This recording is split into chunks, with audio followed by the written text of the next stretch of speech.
Maaga akong nagising mula sa aking pagkakatulog. Hindi ko alintana ang banayad na sikat ng araw na tumatama sa aking mukha.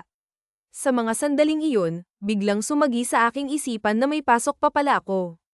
Agad akong nataranta sa pag-aayos ng sarili, sapagkat kung hindi lamang ako nakainom kagabi, tiyak na mas maaga akong nagising. Ipinagdiwang kasi namin ang kaarawan ng isa naming katrabaho sa kumpanya, kaya't nauwi kami sa isang masayang inuman.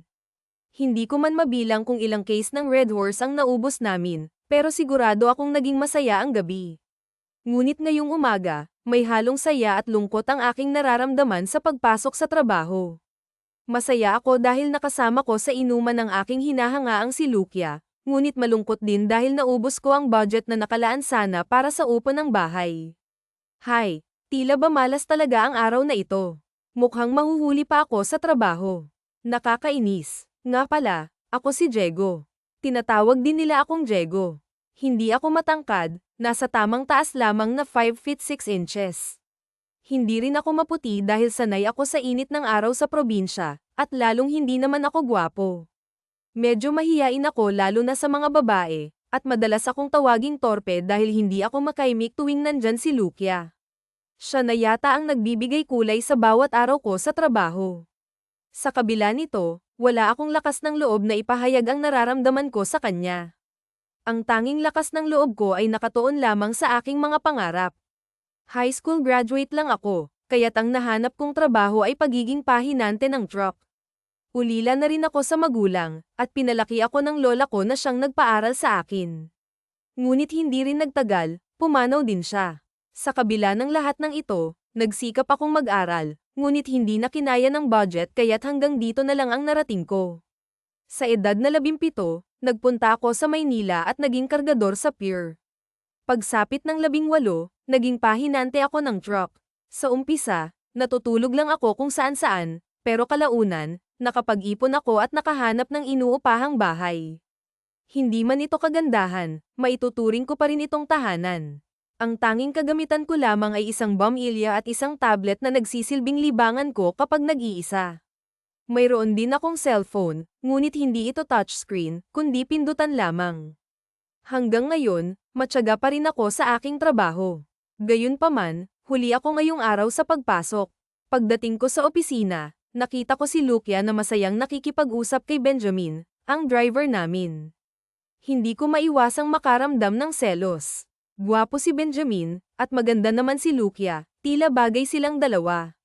Sa kabila nito, wala akong magawa kundi tanggapin na wala akong laban sa kanila.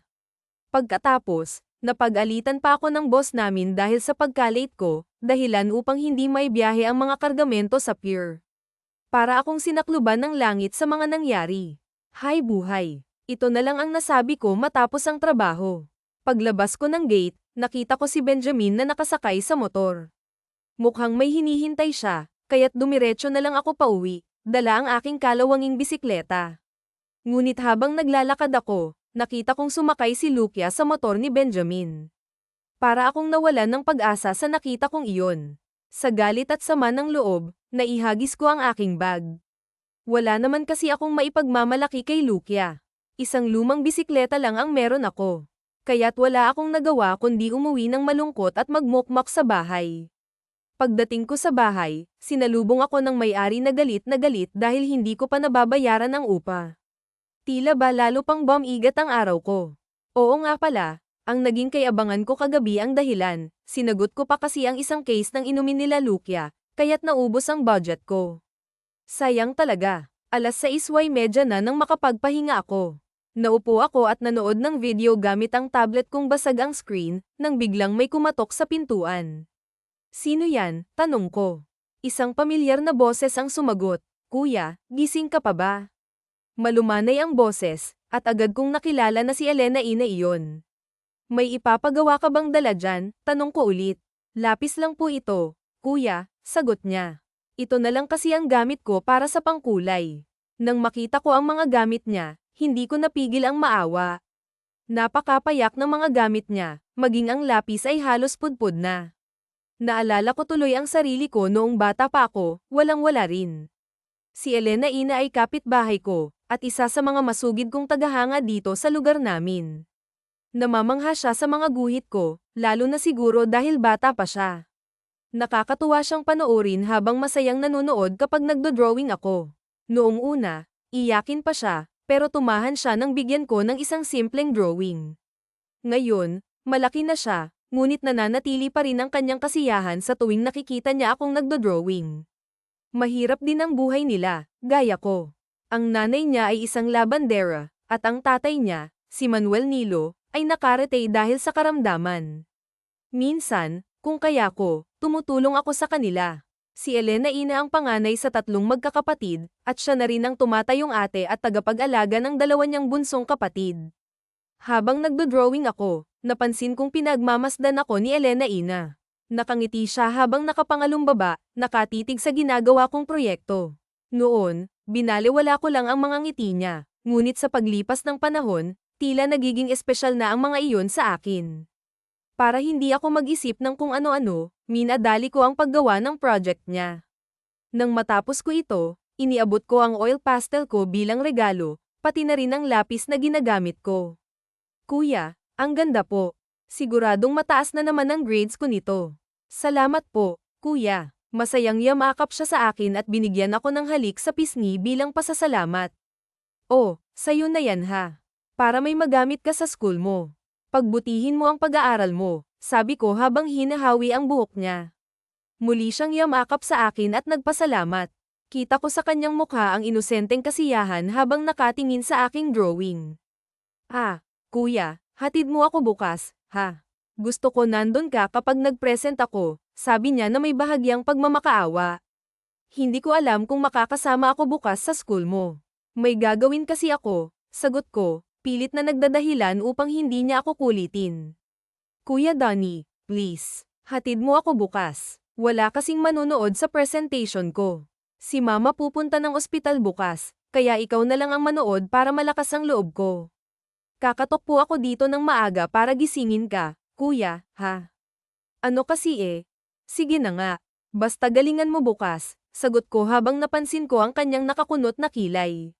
Yay! Aayusin ko. Kuya, basta bukas po yan ha.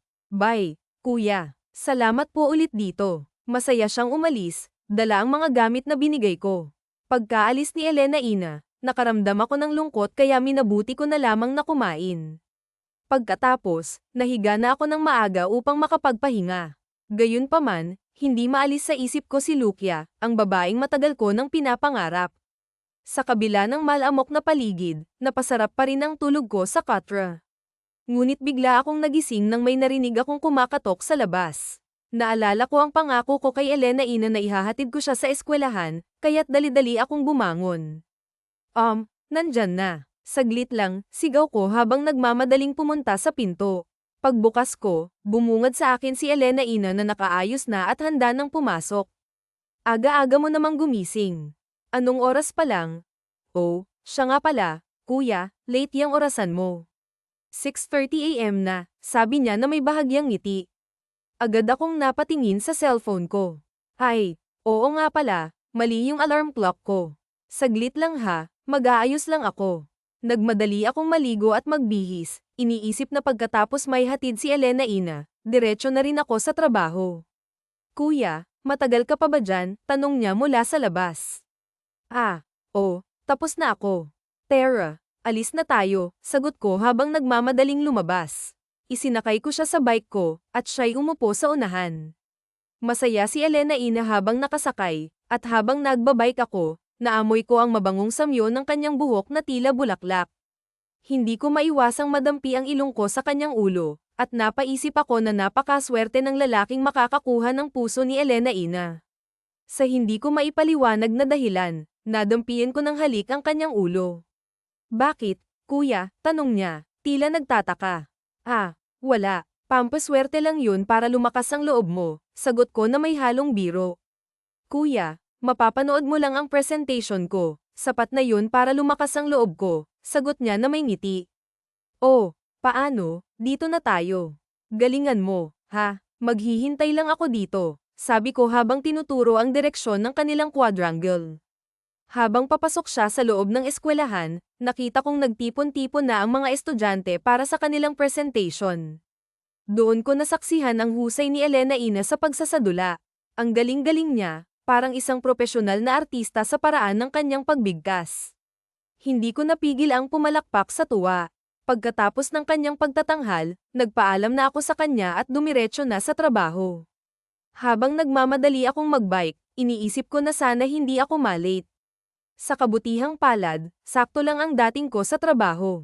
Pre, akala ko late ka na naman eh. Si boss, galit na galit, nandun siya sa kubo, bungad ni Bruno sa akin. Hayaan mo siya, pare. Buti nga walang gaanong traffic. Siya nga pala, nasaan si Benjamin? Tanong ko habang hinahabol ang hininga ko.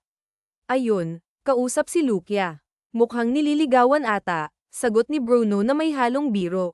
Ha, si Benjamin. Ikaw kasi, ang bagal mo, pre.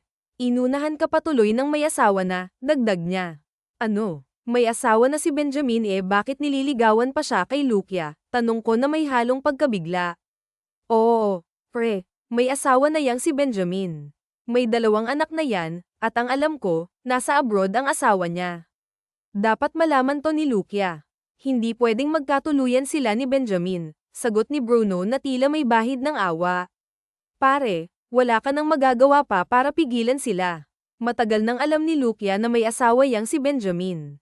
Kaya kung ako sa'yo, huwag ka nang makialam. Mapapahiya ka lang. Ikaw kasi, ang bagal mo, pare. Yan tuloy, naunahan ka na ng pareng Benjamin mo, dagdag pa niya. Tigilan mo nga ako, Bruno. Hindi ko siya pare. Pinagkatiwalaan ko siya tapos ganito ang igaganti niya sa akin, sagot ko na may galit. Pasensya ka na, Diego. Ikaw kasi, ang tagal-tagal mo nang nagpapaligoy-ligoy kay Lucia. Tapos ngayon, magsisisi ka na lang sa huli. Sinabihan na kita dati na ligawan mo na siya, pero anong ginawa mo? Natakot ka, nahihiya ka, kaya ayan, naunahan ka tuloy, sabi ng kaibigan ko habang tumatawa. Oh, sige na, pre, aalis na kami. Ayan na ang sasakyan namin, dagdag pa niya. Natulala ako habang pinagmamasdan sila sa malayo. Para akong batang inagawa ng laruan, nakatingin, walang magawa, puno ng panghihinayang. Hindi ko talaga inakala na magiging sila. Kasi naman, torpe ako. Nahihiya akong magsabi ng nararamdaman ko, kaya hanggang huli, nanatili na lang akong tahimik at nagparaya. Sa halip na harapin ang nararamdaman, ibinuhos ko na lang ang sarili ko sa trabaho. Buhat dito, gawa doon, at kung ano-ano pang gawain ang inatupag ko para lamang makalimot. Pag-uwi ko sa bahay, tulad ng dati, dumiretso ako sa higaan. Wala akong ganang kumain, wala rin akong gana sa kahit ano. Ngunit nagkamali ako sa pag-aakalang iyon na ang pinakamabigat na problema sa buhay ko. Dumating si Elena Ines sa bahay, umiiyak. Kuya. Ang nanginginig niyang boses habang yamakap siya sa akin. Oh, bakit ka umiiyak? Tanong ko, nag-aalala. Patay na po si Papa, kuya. Sagot niya habang patuloy ang pag-agos ng luha sa kanyang mga mata. Tahan na, Alin. Nandito si kuya, sabi ko habang niyayakap siya ng mahigpit. Nabigla ako sa balita, kaya't hinawi ko ang kanyang buhok at pinunasan ang luha sa kanyang pisngi. Naaawa ako sa kanya. Ginawa ko ang lahat upang pakalmayin siya, upang kahit papaano'y maibsan ang sakit na nararamdaman niya. Lumipas ang ilang oras, nakatulog siya sa higaan ko. Nang mapansin kong 9:00 na ng gabi, ginaysan ko siya ng marahan. Elena Ine, gising na, iuuwi na kita sa inyo, sabi ko. Kuya, dito na lang ako matutulog. Namimiss ko si Papa, lalo na kapag niyayakap ko siya, sagot niya, malungkot. Baka hanapin ka ni mama mo sa inyo. Mag-aalala yun, sabi ko, nag-aalala rin. Kuya, hindi daw siya uuwi sa bahay. Baka daw bukas pa ng umaga siya darating kasama ang mga kapatid ko, paliwanag niya. Sigurado ka, okay ka lang dito, malamok dito, tsaka walang electric fan, tanong ko na may halong pag-aalala. Okay lang, kuya, katabi naman kita, ayoko lang mag-isa sa bahay. Takot po kasi ako, lalo na't wala na si Papa, sagot niya habang pinipilit na ngumiti. Oh, sige na, tahan na, dito ka na lang sa tabi ko. Kumain ka na ba? Tanong ko. Hindi pa po, kuya, sagot niya. Ah, saglit lang ha. Magluluto lang ako. Diyan ka muna. Gamitin mo muna yung tablet ko. Maglaro ka muna kung gusto mo. sabi ko habang papunta sa kusina. Habang patapos na akong magluto, bigla akong nakarinig ng ingay mula sa kwarto. Oy, Eileen, wag yan. Akin yan. Napalingon ako at dali-daling pinatay ang video na tumutugtog sa tablet. Binura ko rin agad ang video na iyon. Kuya, ano yun? Bakit may babae roon? Tanong ni Elena Ine na tila naguguluhan. Ah, wala yun. Binura ko na. Huwag mo na lang pansinin, ha? Tara, kumain na muna tayo. Sabi ko sa kanya, pilit na itinatago ang kaba sa aking boses. Hindi ko kasi inakala na bubuksan niya ang gallery ng tablet ko. Habang kumakain kami, patuloy pa rin siya sa pagtatanong at pagkukwento tungkol sa kanyang papa. Ang dami niyang ibinahagi, mga alaala, mga pangarap, at ang bigat ng kanyang nararamdaman. Nang matapos kami sa pagkain, nagpatuloy pa rin siya sa kanyang kwento kahit na nakahiga na kami sa kama. Katabi ko siya, nakatalikod, habang ako naman ay marahang nakayakap sa kanya. Pinatay ko ang ilaw upang mas madali siyang makatulog, ngunit tuloy pa rin siya sa pagsasalaysay tungkol sa kanyang papa. Ramdam ko ang init ng kanyang katawan habang yakap ko siya, at sa mga sandaling iyon, may kung anong kakaibang damdamin ang pumuno sa akin. Maya-maya pa, narinig ko ang unti-unting paghina ng kanyang boses hanggang sa tuluyan na siyang nakatulog. Nakakumot kaming dalawa, ngunit sa kabila ng katahimikan ng gabi, hindi ko mapigilan ang pagkalito sa aking isipan. Alam kong mali, ngunit tila may bumubulong sa akin na gawin ang isang bagay na hindi ko dapat gawin. Pinilit kong ipikit ang aking mga mata, ngunit hindi ko magawa. Ang kaba at init na nararamdaman ko ay tila nagiging mas malakas sa bawat sandali. Hanggang sa hindi ko maipaliwanag na dahilan, unti-unti akong nadala ng tukso. Naramdaman ko ang sarili kong gumagalaw, ang kamay ko'y napunta kung saan-saan. Parang nananaginip ako, ngunit alam kong gising ako. Nang magising ang aking konsensya, dali-dali akong tumayo at pumunta sa CR. Doon ko pilit na pinakalma ang sarili ko, natatakot na baka magising si Elena Ine at malaman ang nangyari. Pagkatapos, bumalik ako sa higaan. Ngunit sa aking pagbabalik, muli akong nakaramdam ng kakaibang init nang makita ko ang kanyang posisyon sa kama. Hindi ko na naman napigilan ang sarili ko at marahan ko siyang nilapitan. Ngunit sa gitna ng aking pag-iisip, bigla akong natigilan. Natakot ako sa aking ginagawa kaya't agad akong huminto. Bandang 2:00 na ng madaling araw nang tuluyan akong nakatulog, yakap siya ng mahigpit.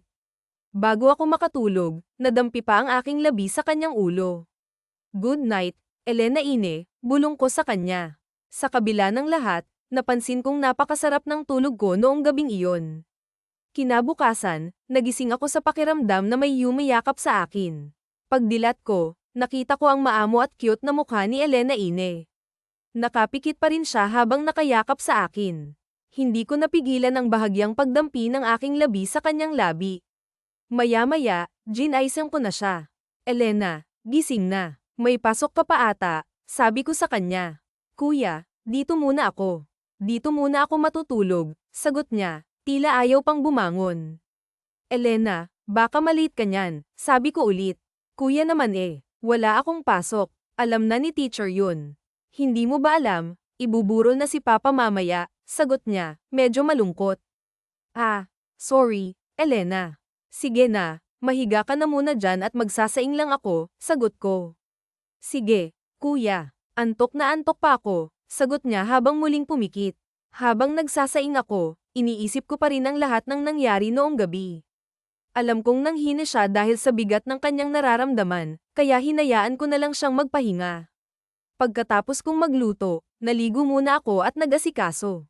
Nang matapos ako, nakita kong gising na siya, nakaupo sa higaan at nagkukuyakoy. Good morning, kuya, masigla niyang bati sa akin. Salamat nga pala, kuya. Hindi ka umalis sa tabi ko kagabi. Ang sarap ng tulog ko, sabi niya na may ngiti.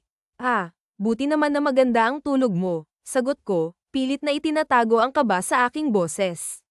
Kuya, huwag kang mabibigla sa sasabihin ko sa'yo, sabi niya bigla. Ano yun, Elena, tanong ko, kinakabahan. May nangyari ba sa'yo kagabi, tanong niya. Opo, nananaginip kasi ako na naihi daw ako sa higan mo, kuya. Pero wala naman. Akala ko umihi talaga ako kagabi, sabi niya habang tumatawa ng bahagya. Ah, panaginip mo lang yun, Elena. Tara, almusal ka na. Baka gutom lang yan, sanggol ko habang nakatingin kay Elena. Sa isip-isip ko, buti na lang talaga hindi siya gising kagabi, kung hindi, yari talaga ako. Pagkatapos kumain, naglinis muna ako ng bahay at maaga kong hinatid si Elena Ina sa bahay nila para madatnan siya na nasa bahay lamang.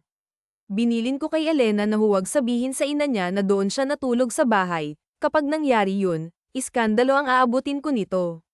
Pagpasok ko, nakita ko si Lucia tulad ng dati, magkasama sila ni Benjamin. Hindi ko na sila pinansin.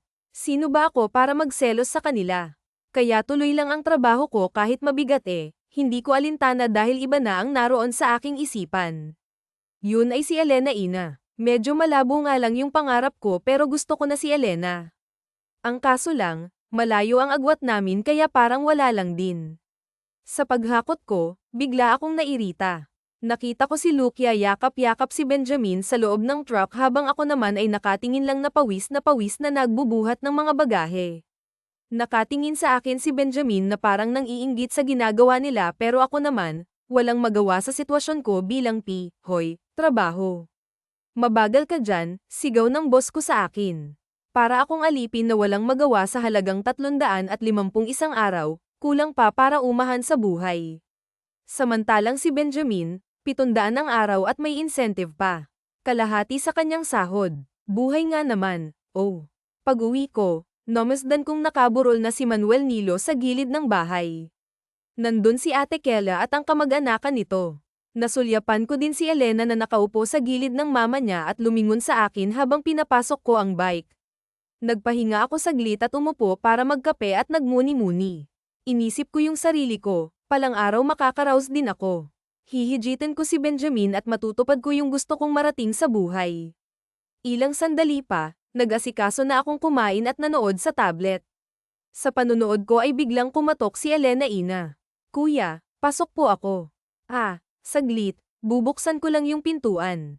Pagpasok ni Elena, yamakap siya sa akin. Kuya, iyak nito sa akin.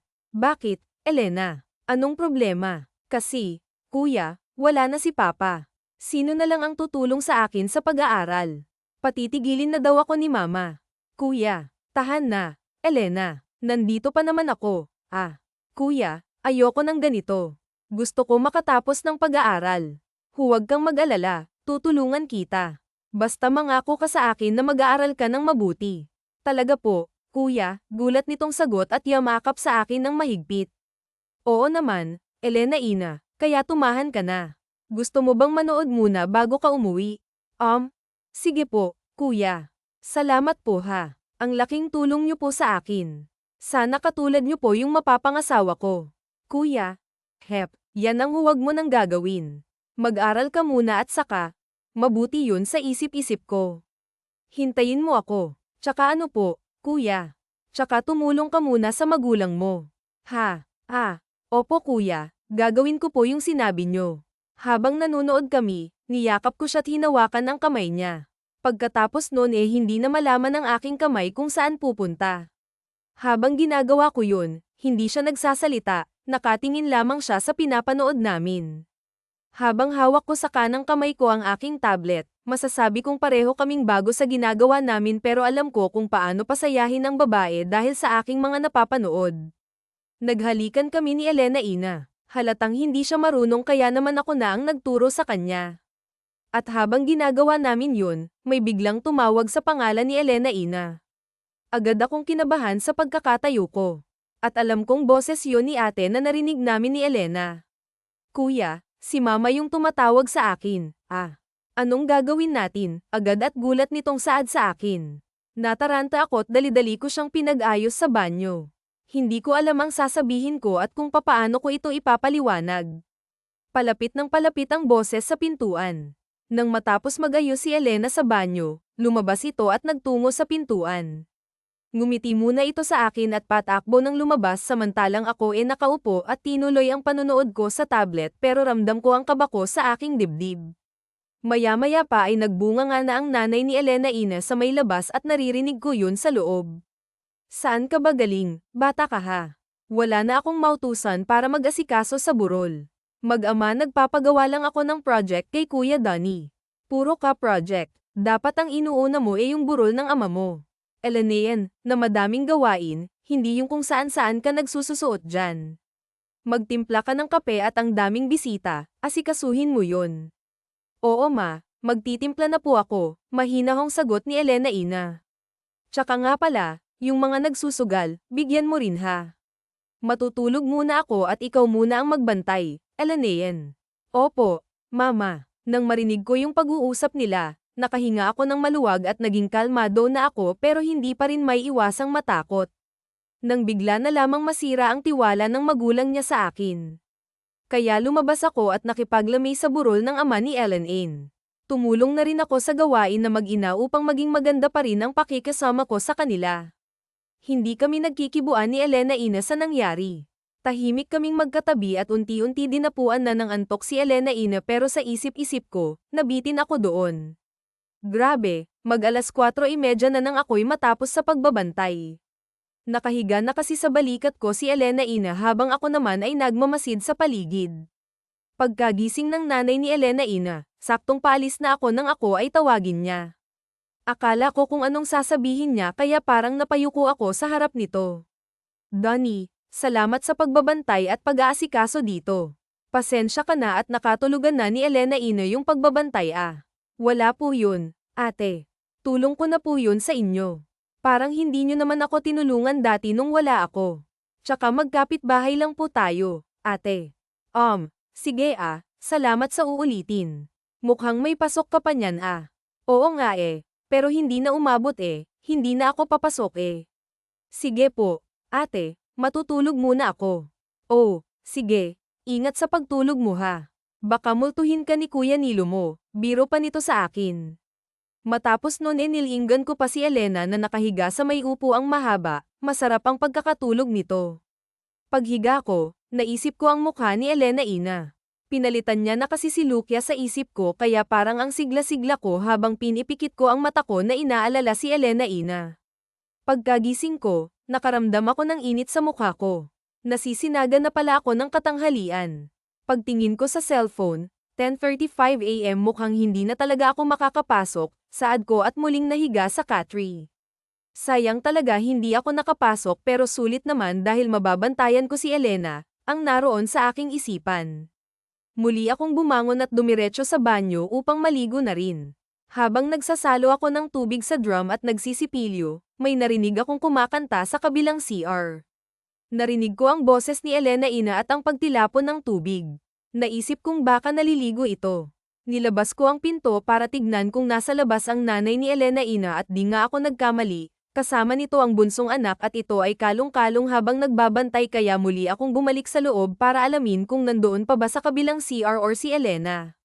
Nung masigurado kong nandun siya, gumawa ako ng paraan para makita ko si Elena Ina pero naalala kong may daanan sa kusina nila Elena Ina sa may bintana ng likod ng bahay. Pero naalala kong may daanan sa kusina nila Elena Ina sa may bintana ng likod ng bahay kaya dali-dali akong sumuot dun sa likuran. Hirap lang ang pumasok kasi napakaliit ng daanan na sakto lamang sa aking katawan. Nang makalampas ako sa eskanitang yun ay daglian akong pumasok sa bintana at hinanap ko ang CR kung saan naliligo si Elena. Nang marinig ko ang boses ni Elena at ang pagtapon ng tubig, pinaihit ko yung pintuan pero nakalak yun. Sandali pa ay bumulong ako sa pintuan. Elena Ina, si Don ito, papasukin mo ako. Bilis, kabado ko sa mga oras na yun. Hindi ko alam kung mabibisto ako ng mama ni Elena Ina. Ilang saglit pa ay bumukas ang pintuan. Nagulat ito nang makita ko na nasa harapan niya. Nagtakip pa ito ng kamay at muntik nang mapalakas ang boses. Sa pagmamadali, isinara ko ang pintuan at namangha ako sa kanya. Donnie, bakit, kuya, nandito ka? Baka makita ka ni mama. Tinakpan ko ang labi niya para hindi na magtanong pa. SHHH, huwag ka lang sisiga, saad ko na may pagkautal na kinakabahan. Pero natatakot ako, baka naman mahuli tayo dito, bulong nito sa akin. Huwag kang mag-alala, mabilis lang to. Sabay na tayo. Sabi mo yan ha? Oo, akong bahala sa'yo. Pagkatapos naming mag-usap ay dali-dali na nga akong nagbuhos ng tubig mula ulo hanggang paa. Magkayakap kaming naliligo. Sa wakas, wala nang sagabal sa mga balak ko kaya magagawa ko na lahat ng aking gusto. Sa isip-isip ko habang nakangiti at niyayakap si Elena, maya-maya lang, agad kong hinalikan ang labi ni Ellen. Tumugon naman ito sa akin. Hindi na ako nagpatumpik-tumpik pa. Pamwesto na ako upang gawin ang bagay na aming kailangan. Kitang-kita ko ang ekspresyon ng mukha ni Elena na talaga namang hindi alam ang gagawin dahil na rin siguro sa tinatamasa ng mga oras na iyon. Tagumpay kong nagawa ang aking nais at ilang sandali lamang, may pumipihit ng pintuan. Elena, matatapos ka na bang maligo dyan? Ah, opo, mama, sigaw nito sa labas. Ba't parang ang tagal mo ata dyan? Kanina ka pa dyan. May nililinis lang po ako, mama. Patapos na rin po ako dito, mama, ang yutal nitong sagot. Ganun ba? Bilisan mo at mautos ako sa'yo sa palengke. Ellen, lumabas ka kaagad dyan ha? Opo, mama. Sige at asikasuhin ko muna yung bisita dito sa labas. Bilisan mo dyan. Grabe ang kaba ko ng mga oras na yun. Pagkatapos ng aming ginawa, ako naman ay nagpasalamat kay Elena bago ako lumabas ng banyo. Luminga-linga ako, napasilip sa pintuan pero buti na lang at wala ang mama nito sa kusina. At muli, isang siil na halik ang binaon ko kay Elena at mahigpit na pagkakayakap. Elena, salamat at hindi ka nagsumbong. Paano? Alis na ako Kita na lang tayo sa bahay ko. Sige, ingat ka ha. At sa wakas, nakatakas din ako at naisakatuparan ang plano ko kay Ellen. Mabilis akong lumusot sa eskinita at nakarating sa bahay nang walang nakakaalam. Sa wakas, napasa akin din si Elena. Sa isip-isip ko habang di narama ang katahimikan ng katanghalian. Sa mga oras na iyon parang nagising ang diwa ko nang makarinig ng ingay sa kabilang kwarto kaya't lumapit ako roon. Narinig ko ang boses ni Ate Carmen na may kausap sa telepono. Baka sa Friday ilibing na si Nilo at makakauwi na kami dyan sa Mindoro sa Lunes. Balak kong ang ibenta na lang tong bahay para may panghanap buhay kami dyan Paano yung anak mong panganay dyan? Ihihinto ko muna sa pag-aaral. Si Ellen inay patutulugin ko na lang siya sa tindahan na itatayo ko dyan. Nay, ganun ba anak kung yan ang pasya mo, umuwi na kayo dito. Salamat po, Nay Sige po, tawag ako mamaya. Nang marinig ko yun parang nalungkot ako dahil iiwanan na ako ni Ellen. Sa isip-isip ko parang hindi ko kayang malayo siya sa akin kaya gumawa ako ng paraan kung papaano mapipigilan ang pag-alis ng mahal ko. Kaya kinanaumagan, maaga akong nagising at pumasok sa trabaho. Hindi ako mapakali dahil Huwebes na at ililibing na si Manuel Nilo sa Biyernes at sa Lunes ang alis nilang mag-anak. Dadagdagan pa ng problema sa trabaho ko. Pare, problemado ka yata dyan, saad ni Bruno. Oo nga, pare, hulaan ko. Si Lucia na naman yan no. Hindi tungkol to sa pera tsaka wala na sa akin yang si Lucia. Cavite niya pala yan yan ang wala ko, pare. Akala ko si Lucia. Nabalitaan mo bang magsyota na yung dalawa, pare? Sus, hindi pa ba obvious, pare? Yung nakikita ng mata mo. Ikaw talaga, Bruno, nuggets ka din Wala na akong pakialam sa kanila. Basta kailangan ko ng pera May i-offer ako sa'yo. Pare kung kailangan mo talaga ano naman yun, pre. Baka naman bawal na gamot yan Wag na lang pare maganda, may iloloan sana kami ng misis ko kaso ang laki pero mababa lang ang interest kaya kung papayag ka hati tayo sa loan magkano ba yung nailen? 50,000 pare. Payag ka ba? Tuwing Sabado naman ang hulog Manuel malaki ata, pare pero sige payag na ako, basta walang sabit yan. Matapos ang pag-uusap namin ay agad akong sumama sa kanya para kunin yung pera at kinagabihan pag-uwi, nakasalubong ko si Ate Carmen. May alam ka bang gustong bumili ng bahay? Nang marinig ko yun parang natuwa ako. Magkano nyo ba ibebenta ang bahay nyo, ate? Medyo may kalumaan naman na yung bahay Tsaka sakto lang pang pamilya. Baka mga PHP 50,000 lang Aalis na kami sa Lunes. Nang marinig ko yung presyo nangalahati lamang ako Ay, ate, may pera ako dito pero PHP 20,000 lang Kung gusto nyo po, ako na lamang ang bumili. Huhulugan ko na lamang po sa inyo yung kulang para nang sa ganoon po hindi na ako mangupahan. Sige, payag ako sa alok mo. Tutal, matagal ka naman na naming kakilala. Heto po yung paunang bayad ko, ate. Siya nga po pala, Sabi sa akin ni Elena ihihinto niyo daw po siya sa pag-aaral. Kung maaari po sana dito na lang siya. Ako na lang po ang magpapaaral. Naawa po kasi ako sa kanya Gusto ko pong makatapos si Ellen Ain. Alam mo Diego, gusto ko sana makatapos siya ng pag-aaral pero alam mong mahirap suportahan ang pag-aaral niya, ganun po ba? Pero kaya ko naman mataas naman na yung sahod ko ngayon pero Diego. Magsasalita pa lamang si Ate Carmenla nang biglang sumabat si Elena Ines sa usapan. Ma, gusto ko pong mag-aral. Pumayag na po kayong maiwan ako dito kay Kuya Donnie. Yun po yung pangarap nyo ni Papa sa akin, di ba? Please, Mama. Pumayag na po kayo, aayusin ko po yung pag-aaral ko. Tutulong ako sa inyo. Dahil sa pagmamakaawa ni Ellen Ain, naiyak ang nanay nito at tuluyang pumayag sa gusto ng anak na maiwan sa akin. Todo ang ngiti ko dahil nakagawa ako ng paraan para hindi kami magkahiwalay ni Aileen at masayang masaya ako sa naging desisyon ng nanay ni Ellen Ain. Ilang araw pa ang lumipas, nilibing na ang ama ni Ellen Ain. Nakalibing din ako at todo yung iyak ng ina ni Ellen Ain maging si Ellen Ain ay tumangis din sa pagkakaiyak. Katabi ko siya at pagdating ng Lunes, nakahanda nang umalis ang magulang ni Ellen Ain. Nagbili nito na magpakabait sa akin at ayusin ang pag-aaral at syempre ako naman ay nangangako. Aalagan ko sila sa aking poder. Nangako din akong pag-aaralin si Elena kaya sumumpa ako sa kanila na magiging maayos ang kalagayan niya sa akin. Natuwa pa ako sa narinig ko mula sa nanay ni Ellen Ain na maaari ko daw bayaran kahit kailan ang utang sa bahay kapalit ng pag-aaral ng babaeng mahal ko. Na hindi alam ng nanay ni Ellen Ain na makasakay sila ng barko parang may halong lungkot at saya ang namuo kay Ellen Ain, lungkot kasi malayo siya sa mama niya at sa mga kapatid niya. Saya dahil makakapag-aral na siya at makakasama niya ako sa isang bahay pa mismo na lalong ikinasa at kinatuwa ko. Nasa malayo na ang barkong sinasakyan nila nang ito ay aming tanawin, hindi mapigilan ni Ellen Ain nang umiyak at mapayakap sa akin habang minamasdan lumalayo ang barko. Kuya, huwag mo akong iiwan ha. Mahal na mahal kita. Oo naman, Elena, na hindi kita iiwan at pababayaan pangaw yan at lagi akong nasa tabi ng mahal ko. Kaya na nandito lang naman ako saad ko na may kasamang yakap at halik. Matapos ang tagpong yun, umuwi na kami ng bahay. Hindi na doon sa aking inuupahan sa bahay na mismo nila Ellen Ain na binenta sa akin ako tumuloy.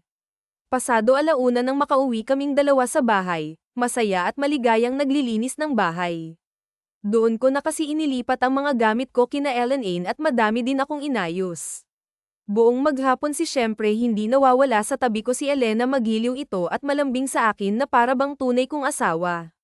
Kung minsan naghaharutan kami sa kama't naghahabulan, sabay yayakapin ko ng mahigpit at magtatawanan kami't maghahalikan. Isang buong araw ganoon ang eksena namin, parang paraiso sa loob ng bahay. Grabe, parang ayoko nang matapos pa ang bawat sandali na siya'y nakangiti masaya sa aking piling. Kuya Diego, pag nakatapos ako sa pag-aaral gusto ko ikaw yung mapang-asawa ko talaga. Elena, ako na yung pinakamasayang tao sa mundo pag nangyari yun. Handa kitang pakasalan, Ellen Ain.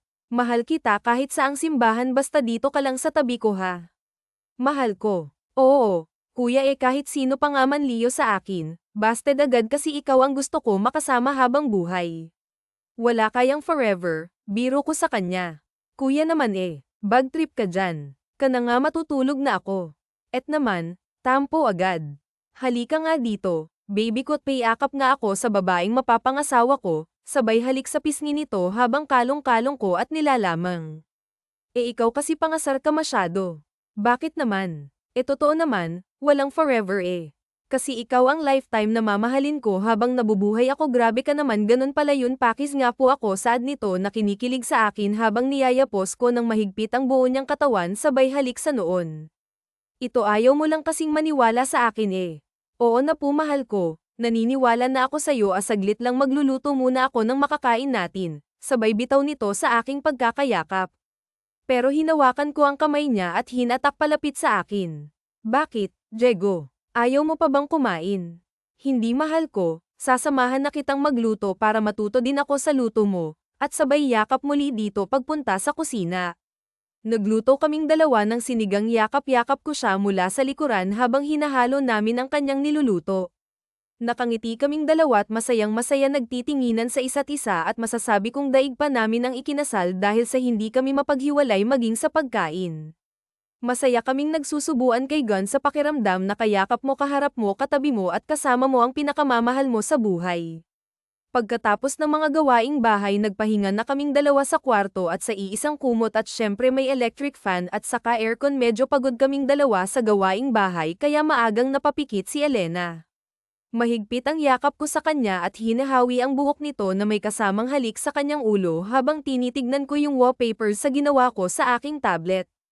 I cannot explain the happiness. I found the girl of my dream and I want her to be the last and my forever until the end. Good night, mahal ko. Sa pagkakayakap ko sa kanya ay para na rin akong nasa langit. Ilang sandali pa'y pumikit na ang aking mga mata hanggang sa hindi inaasahang sandali bigla na lamang kumulog at kumidlat at kasabay nun ang pagbuhos ng malakas na ulan. Ramdam ko ang malalaking patak ng ulan sa bubong at ang pag-ang ng tubig sa bintana na sinasabayan pa ng malakas na hangin na sumisipol sa labas ng bahay. Malamig at napakaginaw kaya lalong napayakap sa akin si Eileen ng mahigpit. Kuya Donnie, ang ginaw, yakapin mo naman ako, saad nito habang nakapikit at pumupulupot sa katawan ko. Oo mahal kuya, yakapin kita ng mahigpit, sagot ko habang dinarama ko yung init na gustong-gusto ko magkadayon. Ay sumikdo na naman ang init ng aking katawan. Marahan kong hinarap sa akin si Eileen at dahan-dahan lamapat ang labi ko sa kanyang mga labi.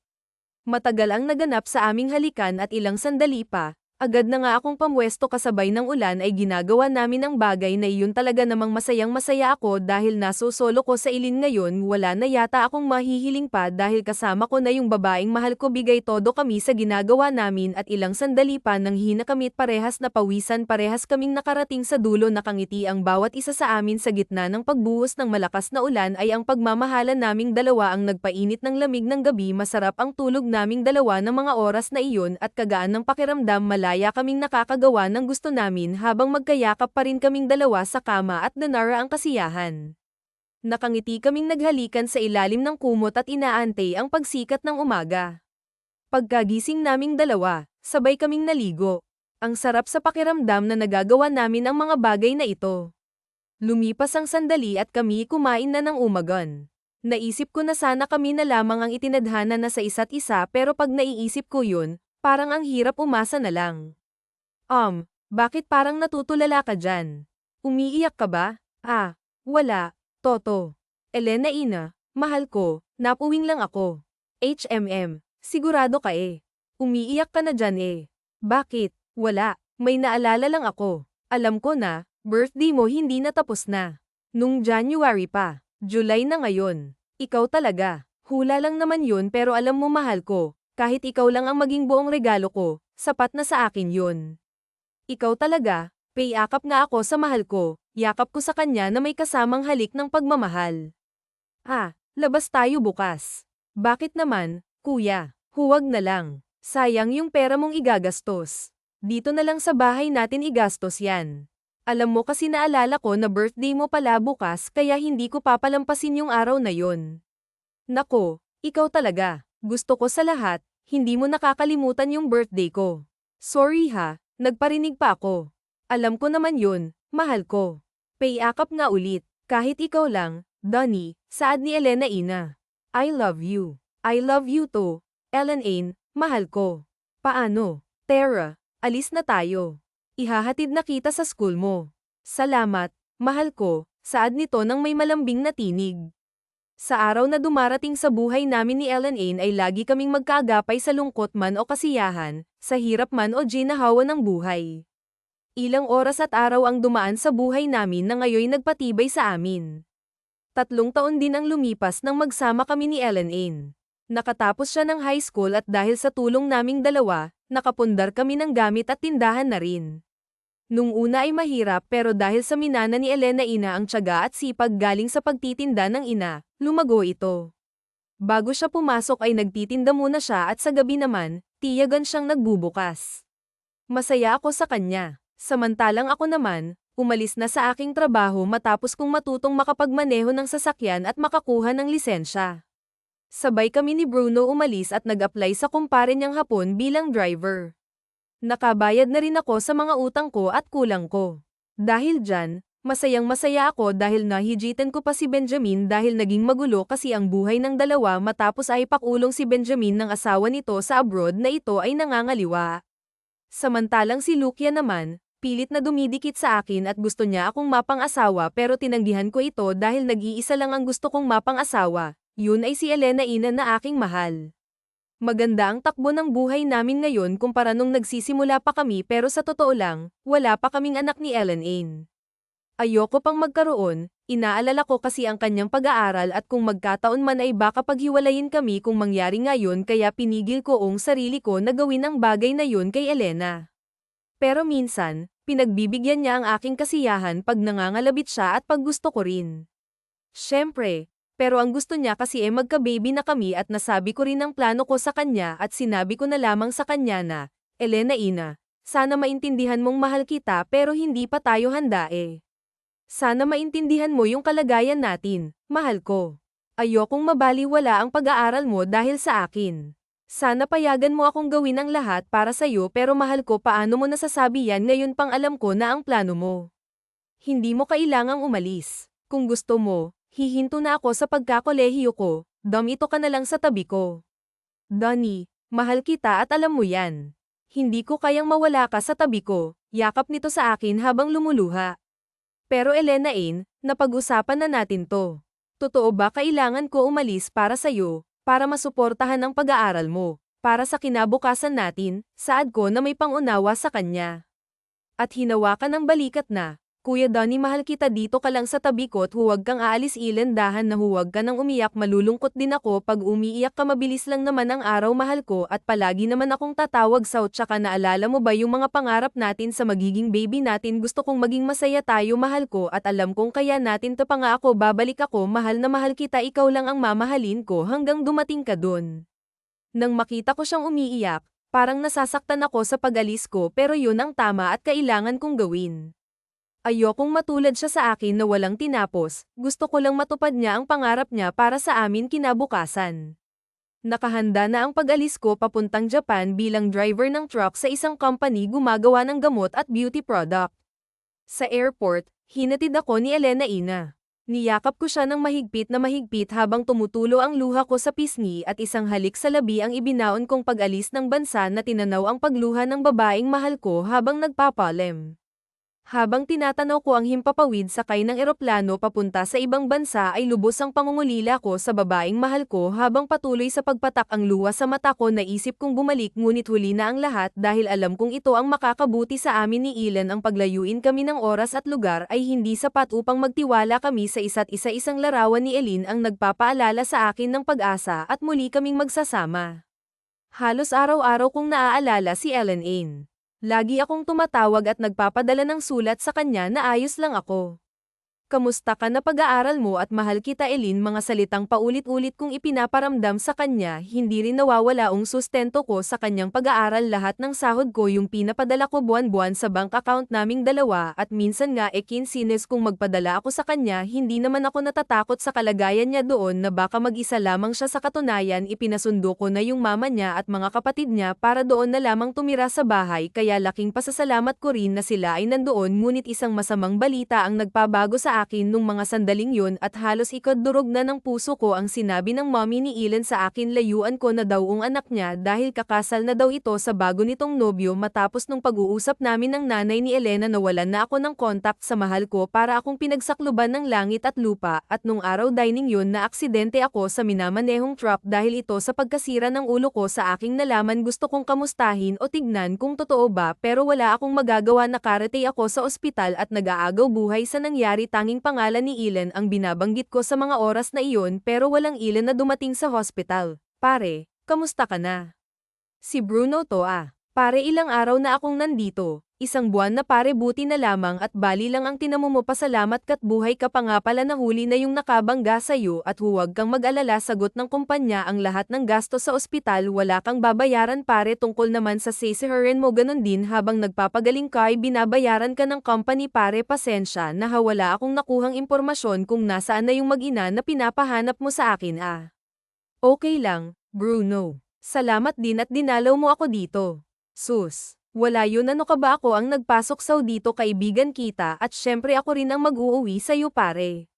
Salamat Bruno, alam mo wala natira sa akin, hindi ko alam kung sino pa yung nasa tabi ko o kasama ko ngayon, wala na pare, saad ko na may kasamang pag-iyak, pare nandito kaming mga kaibigan mo kaya huwag ka nang umiyak, parang hindi ka lalaki niyan sagot nito na may halong awa sa akin. Matapos ng ilang buwan, nakabalik ako sa trabaho. Nilakasan ko yung loob ko at patuloy pa rin ako sa pagpapadala sa bank account namin ni Elena. Alam kong graduate na siya ng mga panahong yun, hindi ko nga alam kung naaalala pa rin niya ako, pero ang tanging hiling ko lang makita siyang masaya at maabot niya ang kanyang pangarap bilang isang guro. Marami akong nakaligtaan sa mga araw na wala ako sa tabi niya, nakalimutan ko yung dibo niya, nakalimutan ko yung promise kong uuwi ako pag natapos ang kontrata ko dito, pero hindi na-extend ang isang taon, nakalimutan ko yung anniversary namin nung July 8 at nakalimutan ko na kung anong itsura niya ngayon, tumaba ba siya o tumangkad, basta wala akong alam. 4 na taon ang ginugol ko sa Japan para makaipon at magsimula ng panibagong buhay, at ngayon nga 26 years old na ako at si Elena ay nasa 19 years old na siguro, hindi ko alam kung may anak na siya at kasama na ngayon, basta nakita ko na lamang sa FB, nakakagawa ko lamang na may kalong-kalong itong bata na bagong binyag at katabi ang isang lalaki sa gilid. Hindi na ako nag-message, basta tinignan ko na lamang ito at sinira ang aking cellphone. Malaki ang pinagbago ko makatungtong ako sa Japan, naging malaki ang aking katawan, pumuti rin ako dahil sa lamig ng klima doon, natuto akong mag-ayos ng sarili at napapansing nagbago ang mukha ko dahil siguro ito sa product na gamit ko sa company namin at mga procedure na time test sa akin, hindi ko alam, pero napapansin kong madaming nahamaling sa aking babae, magaganda at sexy, pero wala ni isa sa kanila ang nagpapasaya sa akin. Ilang araw bago ako umalis sa Japan, nagpasalamat ako sa lahat ng mga kaibigan na tumulong sa akin. Salamat din ako sa boss ko at syempre sa itaas na tumulong sa akin na muli ako makakabalik ng Pilipinas, at sa wakas salamat naman, makakauwi na rin February 1, kasalukuyang taon ang makabalik ako sa Pilipinas, nakangiti at may agam-agam na baka nga may asawa na si Elena, na baka nga wala na akong pag-asa na magiging kami pa, ang hirap magbaka sakali, pero tinuloy ko ang plano naming dalawa na ang pangarap na binuo namin nung magkasama ka pa kami sa kasiyahan. Pagdating ko sa Manila, dumiretso na ako sa dating bahay namin ni Inin, ngunit iba ang aking nadatnan, naging isa na palang establishment ang kinatitirikan ng mga bahay sa amin. Nalaman kong 2 taon na palang ipinagiba ang mga bahay sa amin para tayuan ang mga butik at iba pang tindahan, palibhas ay malapit kami sa kalsada, kaya isang magandang pwesto yun para pagtayuan ng mga tindahan. Na pag-alamanan ko ring 3 taon nang wala si Nailen sa dati naming bahay. Ko rin alam kung nasaan sila, pero ang pagkakatanda ko sa probinsya ng Mindoro sila lumipat, kaya nung mga oras na yun parang nawala na sa akin ang lahat. Minabuti ko munang manuluyan sa matalik na kaibigan at pinsan kong si Bruno upang makapagpahinga sakay ng bagong bili kong sasakyan. Tinungo ko ang kanilang bahay. Pagkarating ko napansin kong ang ganda ng pamumuhay nila Bruno, may magandang bahay at kumpleto sa gamit. Bigla ako nalungkot dahil isa rin yun sa pangarap namin ni Elena, ang isang bahay na kaming mag-asawa lamang ang titira. Naisip ko, nasaan na kaya si Elena ng mahal ko? Habang ako'y nasa loob ng bahay nila Bruno at nakikisalo sa hapunan nilang mag-anak, ay siya naman ang naiisip ko rito. Pare, sasama ka ba sa amin sa probinsya? Pinasusuka kasi ni Tio Ramon. Para saan daw yan? Tanong ko kay Boboy. Sabi kasi ni Tio Ramon sa akin total ikaw na lang ang natirang apo ni Tia Martha babahaginan ka daw niya ng lupa, sagot ni Bruno sa akin. Pero pare, baka hindi pa ako ngayon makapunta sa probinsya. Alam mo namang may problema pa ako. Ganun ba? Sasabihin ko kay Tiyam mo na akin na lang ang mamanahin mong lupa. Hoy, Bruno, huwag mo namang gagawin yan. Kahit na magpinsan tayo yayariin kita. Alam mo namang yun na lang ang alaala ko kay Lola simula nang maghiwalay sila ni Lolo. Biro lang naman yun, pare. Ikaw talaga, seryoso ka lagi. Ito, good news. Basahin mo. Ano ba to, pare? Tanong ko kay Boboy. Natural pa yan, tinyaga akong isulat para sa Inson. Alam ko kasing mahihirapan kang pumunta ng Mindoro para galugarin yung show mo doon. Napagtanungan ng kaibigan kong si Lorna na pinsan niyang si Elena kaya't ayon bingo pinasulat ko sa kanya yung address. Oy, talaga, salamat, Bruno, payakap nga ako ng isa dyan. Naku naman, Donnie, bitawan mo nga ako, kundi babawiin ko yung address na yan. Bumitaw ka na, kung H lang talaga kita, pinsan hindi ako magpapakahirap ipagtanong-tanong yan. Bumitaw ka na, oy ka na masyado, saad nito na parang naiinis sa akin. Inson, salamat dito. Kailangan ko nang umalis, pupuntahan ko lang si Elena, ang masayang ngiti ko kay Bruno. Pare, dito ka na magpalipas ng gabi, biglaan naman yang alis mo. Hay, dapat hindi ko muna pinakita sa'yo yan napakamot sa ulo si Boboy nang makita niyang bigla akong napatayo sa kinaupuan ko at lumabas sa pintuan at muling sumilip. Pare, aalis na ako Kailangan ko makaabot sa barko. Pakisabi kay Mario salamat sa handa ha. Sige, Boboy, paalam sa'yo, salamat ha. The best ka talagang pinsan. Sigurado ka na ba dyan sa pupuntahan mo, Diego? Baka masayang lang at umasa ka sa wala pag nakita mo na siya. Pare, ayos lang sa akin basta makita ko lang siya at makapagpaalam na rin ng personal. Gusto ko lang maging maayos at malinaw ang lahat sa amin Paano? Aalis na ako, salamat ulit, saad ko habang pababa ng hagdan. Hay, pag-iibig nga naman, saad nito habang tinitignan akong lumayo sakay ng kotse. Wala akong sinayang na sandali kaya't dali-dali ako nag-asikaso at umalis patungong Mindoro Lula ng isang barko ilang araw pa ang lumipas. Nakarating na ako sa isla ng Mindoro, mabango ang simoy ng hangin at maganda ang mga tanawin habang sakay ako ng aking kotse. Pagkarating sa address na nakasulat, tinungo ko ang bayan at nagtanong sa mga nakatira dito. Hindi naman ako nabigo sa sagot nila kaya mabilis kong natunton ang tinitirhan nila Elena Ine. Pagdating ko sa bahay nila, hindi muna ako nagpakita sa mga ito. Pinarada ko ang sasakyan sa gilid ng kalsada at nagmasid-masid lamang ako sa bakuran ng bahay nila Ellen Ine. Nagulat ako sa nakita ko't nasaksihan dahil pinagmamalupitan ito ng nanay niya habang sinasabunutan na tinutulak palayo sa putikan kasama yung anak nito na pakiworry ko may 3 taon ng edad. Nung makita ko yun, agad akong pumasok sa bakuran ng kanilang bahay. Kitang-kita ko ang mga pasa at sugat nito habang umiiyak at niyayakap ang anak. Lumayas kayong mag-ina dito. Wala kayong kwenta sa bahay, palamunin pa kayo. Inay, maawa po kayo sa amin ng anak ko. Huwag niyo pong gawin sa akin, pakiusap inay, mama ko, tiyak ng bata na awa ako sa kalagayan ni Elena. Halos madurog ang aking puso dahil sa pagbabago ng itsura nito na mapayat at puro pasa ang mukha at braso. Mapapansin ng itim ito ng konti at may pinagbago sa mukha niya, pero siya pa rin si Elena Ine ang babaeng minamahal ko. Kayong mag-ina, lumayas kayo sa pamamahay ko. Puro kayo kamalasan sa buhay ko kaya Leyes. Heto mga gamit nyo. Ayoko na makita kayo dito Inay, maawa kayo sa amin. Huwag niyong gawin yan. Nang makita ko yun, agad akong lumapit sa mag-ina. Sino kang lalaki ka, ha? Ba't ka pumasok sa bakuran ko? Saad nito at hindi ako nakikilala. Hindi ko to pinansin at lumapit ako kay Ellen Ine. Hinawakan ko ang balikat nito at pisngi niya.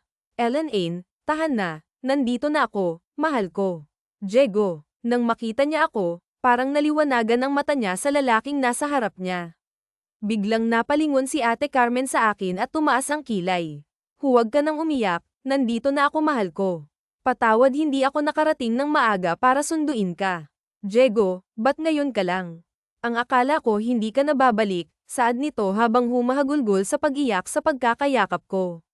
Tahan na mahal ko, mula ngayon hindi na kita iiwan at sasama ka na sa akin, kasama yung anak mo. Inin, sagot ko sa kanya at piliti na tayo sa pagkakabagsak sa putikan. Diego, mahal ko, gusto kong malaman mahal kita at ikaw lang ang minahal ko sa buong buhay ko. Sigurado ka ba dyan Inin pero may anak ka na? Gulat kong sabi nang marinig ko yung mga katagang yon at napatingin ako sa bata. Diego, anak natin. Nang marinig ko yun ay halos akong nagulat at napayakap kay Ellen Ine. Nang akala ko'y nagtaksil siya sa akin pero dahil ako lang ang lalaking minahal niya nang lubusan masayang masaya ako sa aking nalaman. May halong luha ng kasiyahan at kagalakan ang aking narinig at hindi ko maipaliwanag ang tuwa ko sa sarili. Baby, anak, lapit ka kay Papa, saad nilan sa anak namin na umiiyak at lumuluha. Papa ko po siya. Oo, nakak, yakapin mo si Papa, sagot ng anak ko habang nagtatago sa likod ng palda ng mama niya. Halika anak, nandito na si Papa halika't yayakapin ka ni Papa, saad ko habang naluluha at hindi makapaniwala sa nakikitang malaki na ang bunso kong anak at nakakapagsalita na. Papa ko, yakap nitong patakbo sa akin habang lumuluha. At doon ko naramdaman ang init at saya ng pagkakayakap nito sa akin. Naging masaya kami sa tagpong yun at lumuluha sa kagalakan na binigay ng langit. Hindi na tayo magkakahiwalay pa. Mahal ko, saad ko na may halong ngiti at saya. Lumayas na kayo at huwag na kayong babalik dito. Siya nga pala, yung perang ginastos ko sa pagpapakain sa mga yan akin na. Inay, wala kayong ginastos sa amin at lahat ng pinapadala ni Diego panang susugal nyo lang kaya wala kayong dapat nakunin pa sa asawa ko dahil hindi nyo naman ako tinuring na anak. Inalila nyo ako at pinagtatrabaho para sa mga walang kwentang bisyo nyo at hininto nyo ang aking pag-aaral kaya huwag na huwag kayong magkakamaling lumapit sa amin ng asawa ko dahil hindi ko po kayo mapapatawad. Tama na Elena Ina, alis na tayo dito, bubuin mo uli natin ang pangarap nating pamilya mahal ko. Natigilan at nahinto sa pagsasalita si Ate Carmena nang marinig ang mga sinabi ni Ellen Ain at parang natauhan habang si Ellen Ain at anak ko sinakay ko na sa aking kotse. Nakatingin lang sa amin ang nanay nito at nang matapos ang eksenang yun, umalis na kaming tinatanaw ang bangungot na tirahan nila Ellen Ain. Luha ng kasiyahan ang nararamdaman ko habang nakayakap sa akin si Ellen Ain. Naipaliwanag niya sa akin ang nangyari habang nasa sasakyan kami laman kung kapatid niya pala ang lalaking nasa gilid ng binyag na noy nakatira sa lolo nito na sabi niya rin sa akin na bago ako umalis nung 16 years old siya, buntis na siya sa akin dahilan para magsinungaling ang nanay nito at sabihing mobo na siya kaya nahinto ang pag-aaral niya at doon ibinenta ng mama niya ang bahay namin. Pinaliwanag ko rin ang nangyari sa akin sa Japan kung bakit hindi ako nakauwi kaagad, kung bakit ngayon lamang ako nagpakita sa kanya. Mahaba ang kwentuhan naming dalawa at naiiyak ako sa karanasan niya sa kanyang mga magulang na hindi daw siya pinapakain kahit nagtatrabaho at maging yung anak namin pero sa huli, lahat yun ay aking tinanggap dahil mahal ko si Elena at siya lang ang nagpapasaya sa akin syempre hindi mawawala ang junior kong anak at nung oras dining yun habang nasa sasakyan lalo siyang lumuha sa kasiyahan nang sabihin ko ang mga katagang. Elena Ine, will you be my wife forever until the end? Saad ko habang hawak-hawak ang isang diamond ring. Yes, Diego, mahal ko. Oo handa akong magpakasal sa iyo at ikaw lang ang gusto-gusto ko makasama habang buhay. Isang mahigpit na yakap ang pinaramdam nito sa akin habang sinusuot ang singsing na binigay ko sa kanya. Lumuha ito sa pasasalamat na dumating ako sa kanyang buhay at muling mabubuo ang pangarap namin. Isang oras din ang binyahe namin mula Mindoro hanggang Maynila na sobrang kasiyahan at pagod ay nakatulog ang mag-ina ko sa kotse matapos na makapagpalit ng damit ang mga ito. Pinagmasdan ko ang himbing na tulog nilang dalawa habang nakadantay sa braso ko ang asawa kong si Ellen Ain at kayakap ang aming anak at sila'y magkatabing natutulog. Napansin kong namana ng anak ko ang pisngi ng mama niya at ang labi sa akin naman niya namana ang matangos na ilong at ang labi maging ang singkit na mga mata nito may kawi din sa akin. Sayang nga lang at hindi ko namasdan ang paglaki nito medyo naiyak pa rin ako kasi natawag niya pa rin akong papa kahit ngayon niya na lamang ako nakita siguro dati lagi siyang nagtatanong sa mama niya kung nasan ako siguro lagi niya akong tinatawag at hinahanap siguro dapat nandoon ako ng mga panahong yun para ipagtanggol ko silang mag-ina naisip kong mas malaki ang naging sakripisyo ni Elenan para sa akin at para arugain ang anak namin humahanga ako sa mahal kong asawa sa pagiging mapagmahal nito sa akin at pagiging tapat na asawa dahil ako lang ang nag-iisang mahal niya at hindi nawala ng pag-asa, naghintay na baka sakaling dumating ako mangiyak-ngiyak ako ko nang isipin ng mga sandaling yun habang hinahaplos ang buhok ng anak ko at ng pinakamamahal kong si Elenan pero handa akong bumawi para sa aking mga pagkukulang pupunan ko lahat para sa pangarap namin ni Ellen Ain at maging sa anak namin madaling araw na nang makarating kami sa kondominium na pinahiram ng boss ko sa akin upang pansamantalang manuluyan inakay ko yung anak ko papasok sa kwarto kasama ang aking asawa hinihiga ko muna sila sa kama at pinatulog upang mapawi ang pagod sa biyahe muli akong bumalik sa kotse upang kunin ang mga gamit namin at pagbalik ko nakita ko ang asawa ko nakangiti sa higaan at masayang iniaabot ang kamay sa akin na parang gusto niyang lumapit ako paglapit ko sa kanya inaya niya akong tabihan siyang matulog kaya pinaramdam ko sa kanya ang mahigpit na mga yakap at lambingin siya muli mga haplos na nagpapasabik sa init ng aming pagmamahalan isang masayang larawan ng pamilya ang muling nabuo sa pagtitiwala namin ni Elenan ang saya ko parang ayoko nang matapos pa ang gabing kayakap ko ang aking asawa sa kumot na bumubuhay at nagpapalakas ng loob ko at nagpapasaya sa aking buhay kinaumagahan magkayakap pa rin kaming natutulog sa ilalim ng kumot ng higaan patuloy ko pa rin pinaparamdam ang aking pagmamahal-mahal ko salamat at nandito ka sa tabi ko saad ko habang hinahaplos ang buhok niya at niyayakap habang ito'y natutulog sa aking mga bisig. Maya-maya bumangon na ako at nagluto ng makakain namin at inihanda na nga sa pagkainan. Nagpa-deliver din ako ng bulaklak sa kwarto namin upang lasapin ang umpisa ng masayang umaga hanggang sa may handa ko na lahat ng surprise sa aking asawa. Ayoko pa sana silang gisingin dahil habang pinagmamasdan ko silang dalawa ay parang panatag na panatag ang loob nito sa pagkakahiga. Good morning mahal ko, hinalikan ko to sa noo habang siya'y masayang nakatingin sa akin at tinlahad ang kanyang kamay para ako ay yakapin. Good morning din mahal ko, ang aga mo atang nagising mahal ko ah. Oo mahal ko, naghanda kasi ako ng surpresa para sa at kay Bunso. Surpresa talaga mahal ko. Oo mahal, para sa inyo ni Bunso yung hinanda ko. Tara't bumangon ka na dyan, may lakad pa tayo mamaya, may gusto akong ipakita sa'yo. Salamat mahal ko, wala na akong mahihiling pa na ikaw ang naging asawa ko, saad nito habang nakayakap sa akin. Hala na mahal ko, at nakahanda na ang pagkain natin sa mesa. Ako na ang kakarga kay Bunso, tara na, at baka lumamig pa yung niluto ko. Wow, galing naman ang asawa ko, dati ako ang nagluluto para sa ngayon sinurpresa mo ako. Masarap yang niluto ko, sige nga matikman nga kung masarap yan, ngiti nito habang palapit kami sa mesa. Wow, ang dami mo namang niluto mahal ko, sigurado kaluto mo lahat. Yung iba pinad ko lang, tulad nitong hawak ko ngayon. Namangha siya sa pinakita kong bagkos ng puro pink na bulaklak. Mahal naman, nag-abala ka pa talaga para surpresahin ako nito, ang dami naman na to, saad nito habang nakakunot ang kilay. Ikaw talaga Tara, kain na tayo, saad ko habang hinihila ko yung upuan ni Inin upang makaupo ito at sabay ipinakko na ang bunso namin. Habang kumakain kami, panay ang harutan naming mag-asawa, nandyan yung magsusubuan kami. Matapos ang masayang umaga, nagtungo kami ng asawa ko sa mall. Sakto pagbaba ko ng kotse, siya namang pagbaba ni Benjamin sa karag-karag na truck na sinasakyan ko dati. Natulala ito sa akin at binati ko habang nakahawak sa braso ko ang maganda kong asawa.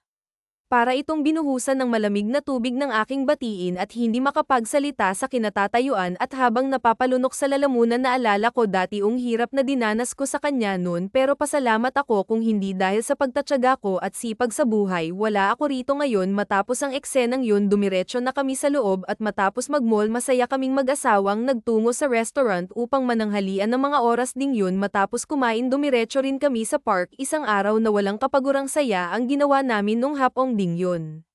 Umuwi na kami sa kondo, maraming masasayang larawan ang pumapasok sa isip ko na kasama ang pinakamamahal kong asawa.